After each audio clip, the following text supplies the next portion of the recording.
Hey everybody, welcome to the 700 Club. I'm Andrew Knox in for Gordon today. Israeli forces are pushing ahead with their attacks on Hamas in the city of Rafah. Israel is united in its mission while Washington is divided over President Biden's decision to withhold key weapons from the Jewish state. Well, today Israel celebrates its Memorial Day with soldiers wounded in the war on Gaza speaking words of encouragement to keep fighting unto victory. Chris Mitchell brings us the story from Jerusalem. Israel paused for 2 minutes this morning as the nation commemorated its Memorial Day. At the opening ceremony, Israeli Prime Minister Benjamin Netanyahu promised to continue the Gaza operation and declared what wounded soldiers from the war have told him.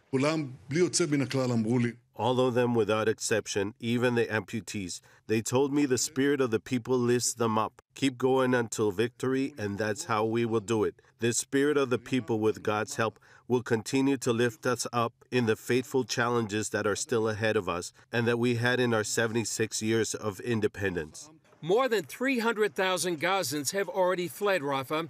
Some have escaped to safe zones established by the Israel Defense Forces to get them out of harm's way. Israeli forces have pushed deeper into the city, the last major stronghold of Hamas.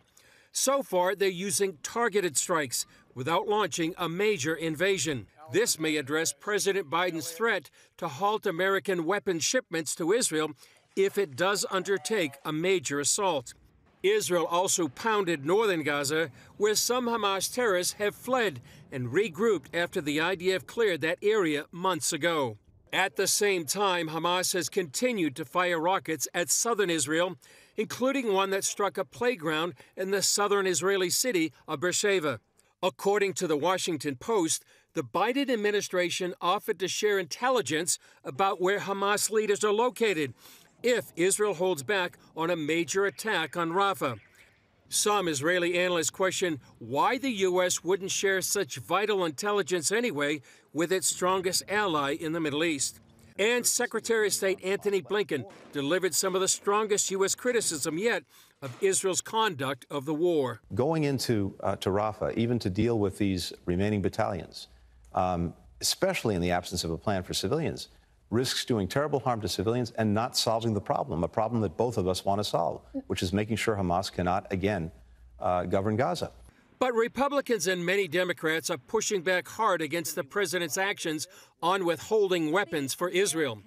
Representative Michael McCall from Texas said an invasion of Rafah is necessary to complete Israel's mission. For us to step in and say, no, you can't go into Rafah and finish the job, I think it's tantamount to an arms embargo. It's also very similar for us to say in World War II, hey, like my dad's generation, you can invade all the way up to Berlin, but you can't go into Berlin to finish the job. Despite the White House's actions, Israel is promising on the eve of its 76th Independence Day to push ahead until Hamas is finally defeated. Chris Mitchell, CBN News, Jerusalem. Thank you, Chris. Well, the war in Gaza has dealt a major blow to an important sector of the Israeli economy. John Jessup has that story and more from our CBN News Bureau in Washington. John? That's right, Andrew. The battle against Hamas has hit Israel's once thriving tourism industry pretty hard.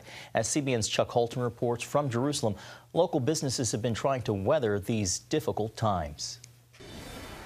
The streets of Jerusalem's old city, normally bustling with tourists, now lie eerily quiet. The number of visitors coming here plummeted by more than 80% during the last months of 2023. I'm at the Tower of David overlooking the old city of Jerusalem, and I am the only person in this entire complex. That's because of that sound you hear up above me, the fighter jets that are going overhead.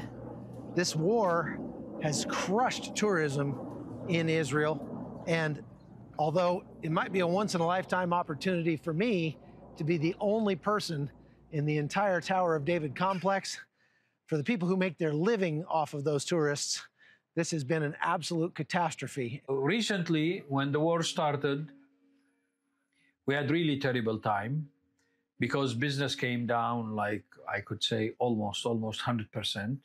Many shop owners in the old city have been forced to close their doors, unable to pay rent and taxes without the steady stream of tourists they've relied on for years. You eat what you save now, okay? We are paying rent.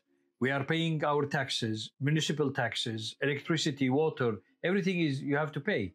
Because once you don't pay, I mean, it will add up and then you are in big trouble. Instead of having sales a day, now we're having one sale probably in 2 weeks. 75–80% of the shops are closed. I have a shop online. You know, many Christian tourists have came to here, and you know I have a good reputation, and this is what have saved me. Other shops who have no reputation and have no online did not make it. Those who want to visit also have a tough time getting here. Due to the Gaza conflict, only 45 out of the 250 airlines that once operated in the country are still flying, effectively isolating Israel from the rest of the world. The Palestinian Arab Muslim shopkeepers that are left down here in the old city are suffering right alongside everyone else. But the real frustrating thing is that in months of coming down here and talking to these guys, I've yet to find one single Palestinian shopkeeper who will condemn what happened on October 7th. My hope is that both sides will understand that violence will bring violence, and peace will bring peace, and time to forgive each other and start a new page. After COVID and now the war, Israel's once thriving tourism industry is facing a multi-year catastrophe. The sector, which once employed more than 200,000 Israelis and accounted for 3% of the country's economy, will likely take years to recover. From Jerusalem, I'm Chuck Holton for CBN News. Thanks, Chuck. In the United States and around the world, God's handiwork was on full display in the skies over the weekend as the Aurora Borealis, also known as the Northern Lights, was seen farther south than it has been for generations, leading to widely shared pictures and videos blanketing social media. CBN's Dale Hurd brings us that story.